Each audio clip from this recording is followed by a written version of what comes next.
인간 안에는 이 성장 본능이라는 게 있습니다. 아주 강렬한 본능입니다. 우리는 변화하고 싶고 성장하고 싶고 뭔가 목표를 이루고 싶을 때에 가장 에너지가 나오는 것을 보게 됩니다. 힘들어도 도전하는 거죠.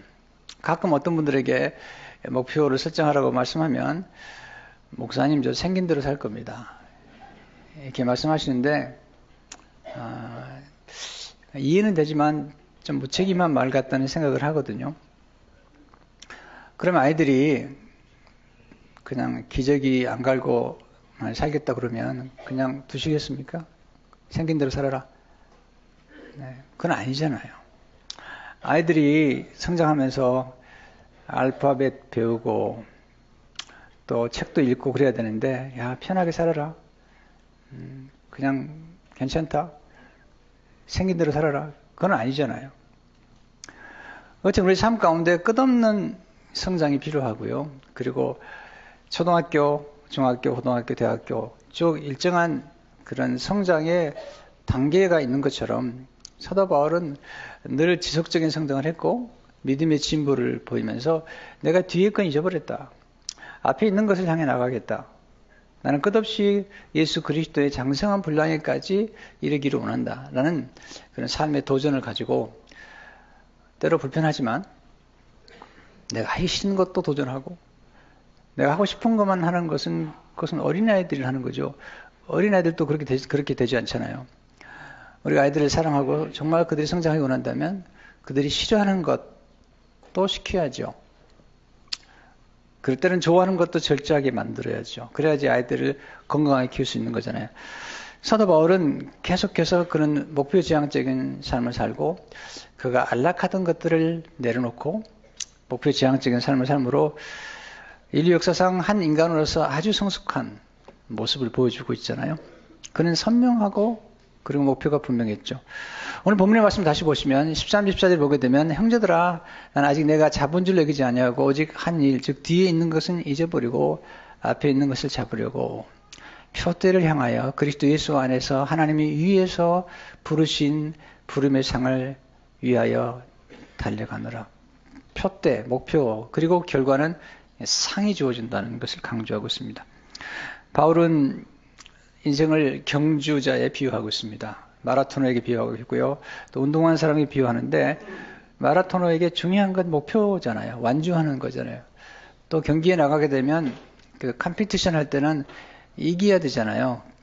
그러기 위해서는 절제해야 되고 이기기 위해서 나머지는 내려놓고 집중한다는 사실을 그런 고린도전서 9장 25절 26절에서 말씀하고 있죠. 이 일을 다투는 자마다 모든 일에 절제하나니 그들은 썩을 승자의 관을 얻고자 하되 우리는 썩지 아니할 것을 얻고자 하노라.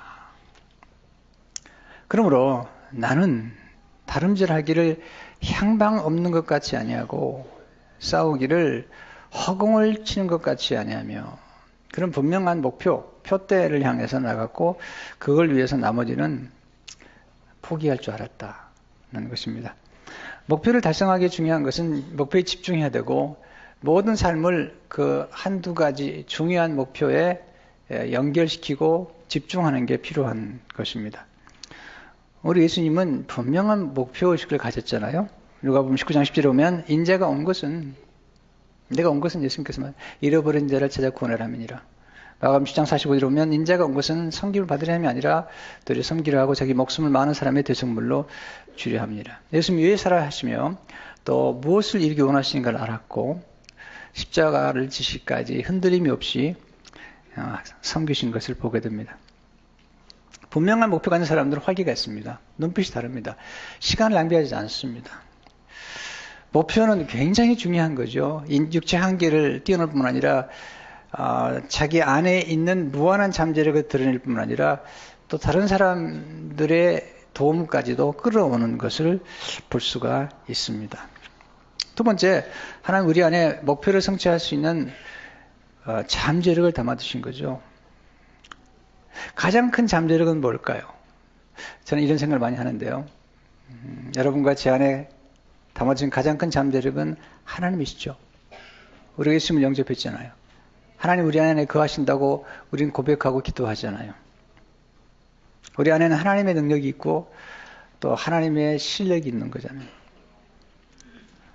하나님께는 불가능이 없다는 거죠. 바울이 경험했어요. 빌립보서 4장 13절을 보게 되면 내게 능력 주신 자 안에서 내가 모든 것을 할 수 있느니라. 지금도 말씀하시잖아요. 할 수 있거든 무슨 말이냐? 믿는 자에게는 능치 못할 일이 없느니라.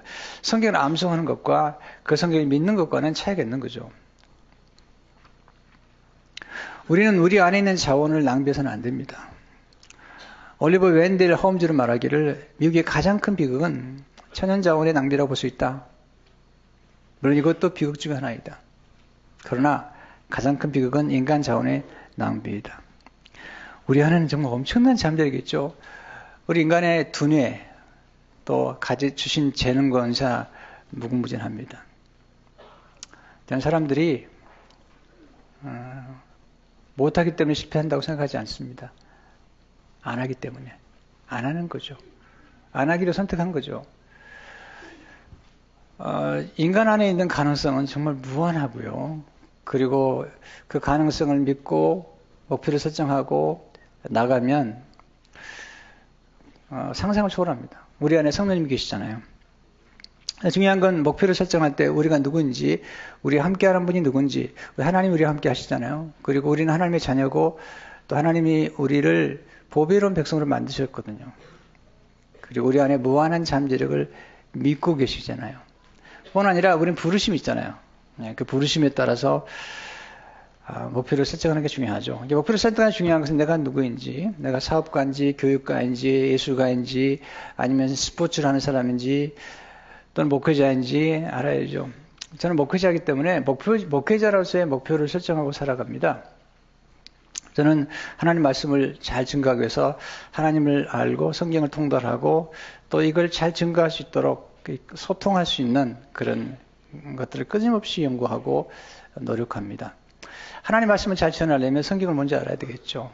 그냥 알아면 안 되잖아요. 성경 전체 주제가 무엇이며 또 성경을 알되 사건적으로, 인물적으로, 지리적으로, 시대적으로 그것도 성경 전체와 연결해서 이해할 필요가 있는 것입니다. 어떤 분은 자기와 상관없는 일에 탁월해지는 거 있습니다. 좋은 게 아니잖아요. 제가 목사인데 제가 고스톱을 너무 잘한다. 그래서 신자들하고 고스톱하면 다 딴다. 이게 제가 유명하다면 그건 건강한 게 아니잖아요. 내가 듣고 싶은 얘기는 우리 목사님은 목회밖에 몰라. 네. 어떤 안경점 주인 기억하시잖아요. 내가 아는 것은 안경뿐입니다. 물론 그 한 가지 목표를 위해서 다양한 노력이 필요한 거죠. 제가 목회자의 길을 가기 위해서 얼마나 다양한 공부를 하는 줄 아십니까? 쉽게 가면 하나님 말씀을 잘 전가하기 위해서는 성경을 알아야 되는 뿐만 아니라 시대를 알아야 될 뿐만 아니라 하나님께서 인간을 만드셨기 때문에 인간이 누구이며 인간의 본성을 어떠하며 사람을 어떻게 움직이며 사람을 어떻게 하면 성장하며 어떻게 하면 타락하며 어떻게 하면 스스로를 망가뜨리는지 철저히 연구해야 됩니다. 또 인생에는 무엇인지 알아야 됩니다. 인생의 전체에 대한 그림을 알아야 됩니다. 영혼의 시각을 알아야 됩니다. 이런 부분들을 공부하면서 목회자의 길을 걸어가고 또 내게 맡기신 양들과 여러분들을 어떻게 하면 잘 성장시킬 수 있는지 그로할 수 있게 만드는지에 대해서 끝없이 연구를 하지 않으면 안 되는 거거든요. 여러분 사업가십니까? 아니면 세일즈 하는 분입니까? 아니면 패션 디자이너든지 아니면 아트 하시는 분이든지 아니면 헤어 디자이너든지 아니면 메이크업 아티스트든지 저희 교회는 네일 아티스트도 있습니다. 어떤 분야든지 간에 다 거룩한 것입니다. 죄를 짓는 게 아니라면 다 거룩한 것입니다. 아름다움과 행복을 창조하는 일들이 얼마나 많아요. 다 아티스트 같이 있는 거잖아요. 그러니까 중요한 건 본인이 하는 분야에 탁월해야 됩니다. 여러분 자녀를 잘 키우는 것도 굉장히 중요하잖아요. 제가 질문해보고 싶어요. 여러분 자녀를 잘 키우는 게 그렇게 중요하다면 자녀 교육에 관한 책을 몇 권이나 보셨습니까?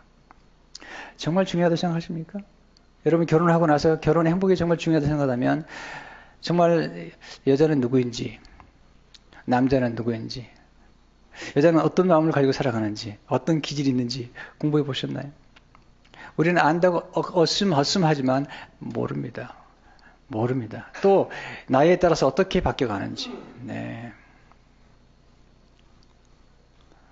아침이 추웠거든요. 근데 한 권사님이 앉아가지고 막 부채질하는 거예요. 딱 보는 순간 갱년기구나. 여러분, 제가 나이가 좀 이제 들어가잖아요. 제 아내가 또 갱년기 통과하고 그래서 아는 거죠. 내가 20살이었으면 28에 목사가 됐는데 그때는 모르는 거죠. 모르는 거죠. 지금은 아는 거죠. 아, 갱년기구나. 그러니까 이게 간접이든 직접이든 간에 인생 전체에 대한 안목을 가지면서 목회하는 거잖아요. 목회는 선교가 다릅니다. 선교는 구체적인 한 목표를 이루어가는 게 선교사님들이고 또 그런 일들 하기 위해서 부름받은 분들이지만 목회는 열함에서 천국까지 성경 전체의 성도들의 삶 가운데 여러분이 어떻게 성공하고 형통하고 결혼생활 잘하고 아이를 낳고 아이를 어떻게 잘 키우고 또 직장에서 빛을 발하고 이런 걸 다 가르쳐야 됩니다. 모든 지혜와 모든 각종 지혜를 가르쳐야 되는 게 목회자입니다. 그것도 성경에 근거해서 가르쳐야 되거든요. 목회 쉬운 게 아닙니다. 아무나 목회자가 되려고 하는 걸 볼 때마다 걱정이 든단 말입니다. 그건 아니잖아요. 중요한 건 뭐냐면 여러분 각자에게 주어진 어떤 게 있다면 어떤 역할을 하는지 뭔가 맡으셨으면요 키우셔야 됩니다. 성에 보면 한 달란트 받은 자를 향해서 예수님께서 악하고 게으르다고 그랬습니다. 2달란트 받은 사람이 남겼어요. 2달란트, 5달란트 남겼습니다. 남겼을 때에 착하고 충성되다라고 그랬어요. 저는 늘 지금까지 33년 동안 미국에 생활하면서 늘 생각합니다. 내게 맡겨진 신자와 양들과 그리고 뭔가 내게 맡겨졌을 때 나는 키우고 있는지 더 발전시키고 있는지 늘 질문하고 항상 그럴 수는 없지만 그러나 시간이 흘러가면 갈수록 그런 일을 하고 있는 것인지를 생각해 보는 것이죠. 그런 면에서 전체적으로 보는 필요하죠. 세 번째, 구체적으로 목표를 세우고 그것을 글로 기록하는 것이 중요한 것입니다. 목표를 설정할 때 주로 5가지 원리가 있습니다. 첫째는 목표가 중요해야 됩니다. 의미가 있고 가치가 있어야 됩니다. 너무 이기적이면 안 되죠. 또 자기의 야심을 이루기 위해서는 안 되죠. 하나님을 기쁘시게 하고 또 다른 사람에게 도움이 되게. 두 번째는 목표가 명확해야 됩니다. 애매하면 안 됩니다. 애매하면 아무것도 이루지 못합니다. 네. 내가 목표가 명확하지 않다면 명확해지기 위해서 책을 보셔야 됩니다. 그러니까 위인들이나 또는 위인들의 전기나 자서전들을 보거나 성경에 나온 인물들을 자꾸 읽어보시면요. 아, 이런 목표를 가져야 되겠다라는 생각이 드는 거예요. 또 여러분이 하는 분야가 있으시잖아요. 그래서 그 분야에서 조금 더 발전하면 안 될까요? 네. 저는 이게 이런 목표를 세웠어요. 보니까 인생을 보니까 참 인생이 어렵더라고요. 인생이 만만하지 않더라고요. 그러나 한 10%, 자기 분야의 10%나 3% 안에 들어가면 별 걱정을 안 해도 되더라고요. 근데 거기까지 올라가는 게 쉽지 않거든요. 근데 이스라엘 민족들 향해서 하나님께서 너는 머리가 될지언정 꼬리가 되지 말며 그리고 세계 민족에 뛰어난 민족이 되라는 거죠. 그러니까 어떤 분야니 음식을 하든 어떤 분야인지 간에 그 분야에서 한 3%에서 10% 안에 들어간다면 그 다음부터는 잡을 걱정하지 않아도 되거든요. 물론 다 탁월해야 되느냐? 뭐 그럴 수는 없고요. 또 우리는 탁월해서 섬기는 거죠. 내가 탁월해진다면 그만큼 섬겨야 될 사명이 주어지는데 중요한 것은 어떤 분야에서 명확한 목표를 설정하는 게 필요하죠. 세 번째 목표는 측정이 가능해야 되잖아요. 내가 세운 목표가 이루어져 가는지 어떻게 이루어지고 있는지. 넷째는 목표는 달성이 가능해야 되죠. 너무 어려운 목표를 세우면 안 되잖아요. 1년에 한 번 정도 성경을 통독해야 되겠다. 건전한 목표가 가능한 목표잖아요. 근데 갑자기 한 번도 성경 안 읽어보니 올해는 20독을 해야 되겠다. 그런 어려운 거고. 또 미국에서 태어나지 않은 분이 미국의 대통령이 되야겠다. 그것은 어려울 뿐만 아니라 불가능합니다. 미국에서 대통령이 되려면 반드시 태어나야 되잖아요. 미국에서. 그러니까 목표를 설정할 때 정확한 이해가 필요하고 자기가 어떤 분야를 향해서 달성할지. 5번째, 목표 달성을 위해서는 시간의 제한이 있어야 되죠. 저 같은 경우는 주로 설교를 목요일 날 준비하고요. 그리고 금토일은 이제 다시 점검을 합니다. 뭐 이렇게 글을 쓸 때나 책을 쓸 때도 항상 그 마감기를 정해놓고 할 때가 많습니다. 보통 저는 이제 한 해의 계획을 9월 달에 그 다음 해의 계획을 세웁니다. 2016년도의 계획은 지난 9월에 이미 끝났습니다. 9월 달에 우리 목회자들 모여가 방향을 정합니다. 그리고 그때 전략 일을 합니다. 항상 앞서 생각합니다. 그리고 항상 시간을 정해놓고 하는 것입니다. 시간은 참 귀중한 것입니다. 시간은 차별하지 않습니다. 누구에게나 똑같은 시간이 주어졌는데 그 시간을 어디에 집중해서 사용하느냐에 따라서 스토리는 달라집니다. 제가 살아보니까 지식도 축적이 되고 지혜도 축적이 됩니다. 관계도 축적이 됩니다. 저는 지금 많은 사람들과 관계를 가지고 지내고 있는데 관계도 축적이 되고요. 돈도 잘만 활용하면 축적이 됩니다. 그러나 단 한 가지, 시간은 축적되지 않습니다. 시간은 반드시 사용해야 됩니다. 중요한 건 시간을 어떻게 집중해서 사용하냐가 중요한 것입니다. 벤자민 트레거로 말하기를 시간을 가장 취약으로 사용하는 것은 결코 하지 않아도 될 일을 잘해내는 것이다. 필요 없는 걸 너무 잘하는 것. 제가 목사입니다. 제가 당구가 고백이다.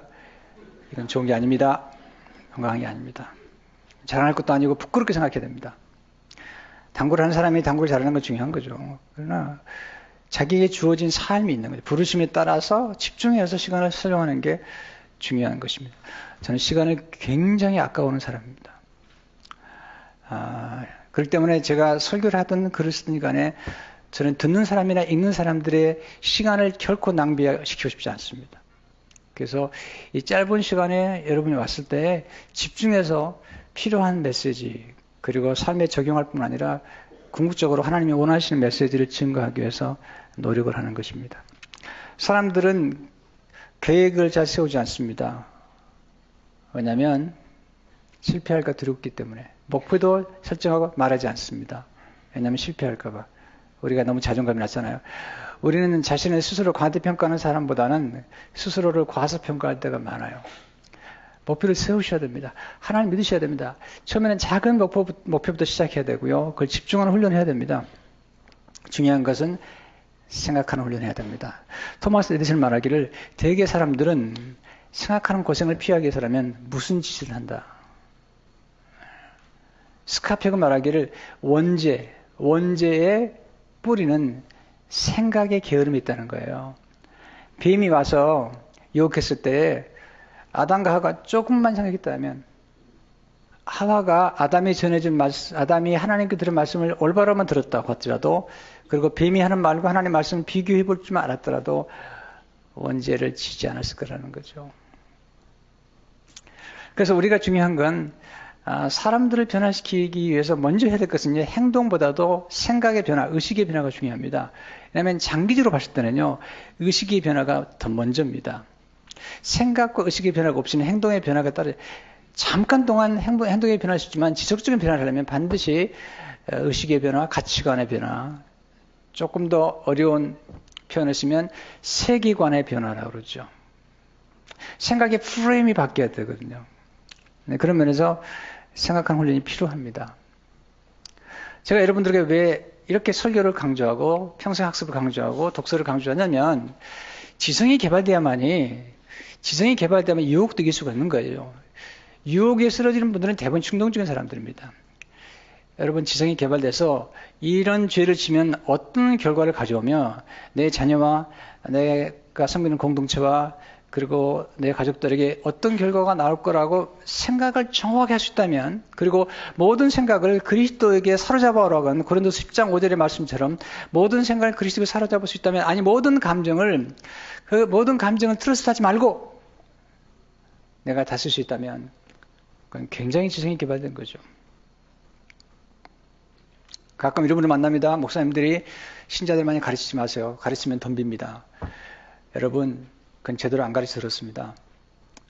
너무 똑똑해지면 안 된다는 아닙니다. 똑똑하셔야 됩니다. 정말 지성이 개발돼야 됩니다. 많이 배우셔야 됩니다. 아멘 안 하시는데 하여튼 네. 특별히 집중된 목표를 세우게 되면 모든 것들이 그 목표를 향해서 우리에게 환경이 만들어집니다. 그런 목표를 세울 때 어떤 질문을 하는 게 좋은가? 이런 거죠. 나는 무엇을 성취하기를 원하는가? 나는 무엇을 소유하기를 원하는가? 나는 어디에 가기를 원하고 가보기를 원하는가? 나는 세상에 어떤 기회를 하고 싶은가? 나는 무엇이 되기를 원하는가? 나는 무엇을 배우기를 원하는가? 나는 누구와 시간을 보내기를 원하는가? 나는 얼마나 많이 벌고 저축하고 투자하며 나눠주기를 원하는가? 나는 얼마만큼의 여가 시간을 갖기를 원하는가? 나는 최상의 건강 상태를 유지하기 위해 어떤 일을 할 것인가? 제가 며칠 동안 이제 계속 설교를 하니까 허리가 좀 안 좋았어요. 안 되겠다 이래서는 걸어야 되겠다 생각하고 이제 걷기 시작하는데요. 이게 하루에 10,000보를 걸으면 이렇게 신호를 보내주는 그런 게 있습니다. 그래서 한 3주 전부터 시도를 했는데 첫 주 동안은 10,000보를 걷지 못했습니다. 두 번째 주에도 가장 많이 걸었던 게 9,000보입니다. 지난 주간에 10,000보 이상을 3번 걸었습니다. 내가 10,000보를 걸어야 되겠다는 목표를 세우고 그리고 차츰차츰 시도하는 것입니다. 그리고 지난번에 어젯밤까지 해서 3번 했고 3번 10,000보를 하다 보니까 거의 매일 6,000에서 7,000보를 걷게 되는 것이죠. 제가 무슨 얘기 말씀드리고 싶냐면 어떤 것이 목표를 세우고 시스템을 구축하게 되면 변화를 경험한다는 거죠. 나는 교회를 위해서 어떤 봉사를 하기 원하는가? 여러분 봉사를 해야지 상을 받는 거예요. 구원은 믿음으로 받지만 상급은 반드시 봉사를 받는 거죠. 봉사하지 않고 어떤 상급을 받는 거죠. 여러분 계속 열심히 일합니까? 여러분 제 인정 받으러 가지 마세요. 하나님 상을 주시는 거예요. 물론 제 눈에 띄겠지만 자기 일한 만큼 거둬 가져가는 거예요. 교회 가서 여러분이 일하십니까? 여러분과 여러분 후손이 복을 받는 거예요. 성경은 상을 약속하잖아요. 네. 나는 세계복음을 위해서 무슨 일을 하기를 원하는가? 나는 몇 사람을 전도해서 그리스도의 제자로 삼기를 원하는가? 해마다 이런 목표를 세우고 실천에 옮기는 것이 중요합니다. 기도 제목을 꼭 제가 부탁하는 까닭은 뭐냐면 이게 여러분 자녀들, 여러분의 직장이나 사업이나 학업이나 또는 신앙생활이나 다 이게 중요한 그런 목표를 기도에 담을 수 있기 때문이죠. 네 번째, 목표 달성을 위해서 대가를 지불하셔야 됩니다. 그냥 되는 게 있나요? 내가 하기 싫은 것까지 해야 되잖아요. 그리고 필요 없는 것들을 버리는 용기가 필요하거든요. 바울은 사도행 20장 24절에 보면 내가 달려갈 길과 주 예수께 받은 사명 곧 하나님 은혜의 복음을 증하는 일을 마치려면 나의 생명조차 조금 더 귀한 것으로 여기지 아니하노라. 절제해야죠. 그래서 9장 25절에 보면 이 길을 다투는 자마다 모든 일에 절제하느니 그들은 썩을 승리자의 관을 얻고자 할 때 우리 썩지 아니할 것을 얻고자 하노라. 네, 중요한 건 필요 없는 것을 자꾸 내려놓고요. 정말 중요한 것에 집중하는 것이 필요한 것입니다. 예술에서 제일 중요한 게 이게 절제라고 그러잖아요. 편집이라고 그러는데 여기서 보면 필요 없는 것을 잘라내는 거잖아요. 미켈란젤로 유명한 저가하면서 화가잖아요. 그분 이름만 남겼습니다. 나는 그 대리함에서 천사를 보았고 그를 해방시킬 때까지 돌을 깎았다. 그는 다이상 또는 피에타라고 하는 유명한 조각품을 남겼는데 대리함 속에서 필요 없는 물을 깎아낸 것처럼 우리 인생에서 그런 중요하지 않은 것들을 깎아내고 그리고 작은 일부터 시도하는 거죠. 처음부터 잘할 수 없습니다. 작은 일, 첫걸음. 생텍스피어를 말하기를 더 나은 내일을 위하여 진정한 삶은 첫걸음을 떼는 것이다. 그리고 그 다음에 또 한 걸음을 떼는 것이다. 조금만 더 잘하려고 하면요 변화가 일어나요. 그래서 안나 파블로바 유명한 발레리나인데요. 멈추지 않고 하나의 목표만을 추구하는 것 여기에 성공의 비결이 있다. 잘 안 되는 것도요 계속 하는 게 중요한 것 같아요. 저는 이제 목회자로 하면서 영어로 한번 그 설교를 한번 하고 싶고 또 언젠가는 그런 일을 하고 싶은 게 제 마음의 소원이 있기 때문에 아침에 일어나면서 계속 성경을 암송합니다. 시간을 낭비하지 않습니다. 여러분 만약에 목표가 없이 아침에 일어나잖아요. 그러면 여러분 이렇게 되기 시작합니다. 머리끝부터 발끝까지 어디가 아픈가를 점검하기 시작합니다. 그리고 아픈 데가 안 아프면 걱정을 합니다. 왜 안 아프지? 여러분 보세요. 여러분이 아침 일어나서부터 어떤 삶의 분명한 목표가 있다면 그 목표에 집중하셔야 되고요. 그리고 그 목표에 집중할 때 결과가 있습니다. 예수님은요, 아주 전략적이십니다. 세계복음을 위해서 12명의 제자 선택하셨죠. 3년 동안 집중해서 가르치셨죠. 그리고 모범을 보이시고, 그리고 전략을 세우시고, 그들에게 사도라는 타이틀을 주시고, 성령을 부으셨어요. 임파워먼트. 그리고 권한을 이임하셨어요. 모든 것을 주시고, 그리고 맡기셨잖아요. 3년 동안 집중하신 거잖아요. 놀라운 거잖아요. 그러니까, 우린 예수 믿는 사람들은 전략가가 되어야 됩니다. 어떤 일 하든지 간에. 그냥 되는 게 아니잖아요. 쉬운 게 아니잖아요. 뭔가 이룬다는 것은. 그런 면에서 여러분들의 한 분야에서 탁월해지기를 바랍니다. 목표를 달성하기 위해서 인내를 가지고 정진하는 게 필요하죠. 야고보 1장 4절을 보게 되면 인내를 온전히 이루라. 이는 너희를 온전하고 구비하여 조금도 부족함이 없게 하려 함이라. 결과는 너무 좋죠. 예. 작은 목표라도 이루고 나면 자꾸 스스로에게 칭찬해야 됩니다. 그러다 보면은 큰 목표까지 이루게 되는 거죠. 바울은 그런 목표를 달성하면 상을 얻을 걸 알았거든요. 오늘 14절을 보게 되면 푯대를 향하여 그리스도 예수 안에서 하나님 위에서 부르신 부름의 상을 위하여 달려가노라. 그리고 상을 받았거든요. 그는 알았습니다. 생애 마지막에 디모데후서 4장 7절 8절을 보게 되면 나는 선한 싸움을 싸고 나의 달려갈 길을 마치고 믿음을 지켰으니 이제 후로는 나를 위하여 의의 면류관이 예비되었으며 이게 상이거든요. 의의 면류관. 인생은 마라톤 경주 같습니다. 완주하는 게 중요합니다. 근데 모든 목표의 달성은 작은 목표를 하나하나 달성할 때마다 느끼는 환희가 반복되어야 됩니다. 큰 목표를 하루아침에 이룰 수는 없습니다. 큰 나무도 작은 씨앗에서, 그리고 큰 건물도 작은 벽돌 한 장에서 시작된 거기 때문에 너무 처음부터 욕심 부리지 마시고요. 그러나 계속 노력하다 보면 됩니다. 시간이 없다고요? 1년에 성경 한 번 통독하라고 그러면 목사님 시간이 없어요. 여러분, 구약 3장, 신약 1장 읽으면 4장 읽으면 1년에 통독합니다. 또 우리 교회가 나눠준 성경 암송 책자에 뒤에 보면은 여러분이 성경을 체크할 수 있게 되어 있습니다. 자, 하루에 성경 4장을 읽는데 몇 분이면 가능할까요? 시간이 없어요? 자, 여러분이 드라마 하나를 보는데 몇 분이 걸립니까? 네. 우리는 못하는 게 아니라 안 하는 겁니다. 왜 안 할까요? 그 중요성을 모르기 때문에. 여러분 성경을 읽고 읽는 것만으로도 여러분 영혼이 얼마나 고요해지는지, 또 읽는 것만으로도 여러분의 영혼이 얼마나 살찌는지 너무너무 중요하거든요. 시간이 없는 게 아닙니다. 우리가 집중하지 않고 만들지 않는 것입니다. 우리 자녀들이 성장하기를 원하고요. 우리 자녀들이 잘 되길 원하지만 우리 성장한 어른들은 어떻습니까? 자녀들에게 모범을 보여야 됩니다. 어떻게 꾸준히 성장하는지 한 해 동안의 목표를 세우셔야 됩니다. 그리고 작은 것부터 시작하셔야 되고요. 그리고 한 해가 지난 다음에 하나님께 그 결과를 보여드릴 필요가 있는 것입니다. 한 해 동안의 목표를 세우고 달성하는 여러분 되시기를 주의 이름으로 축원합니다.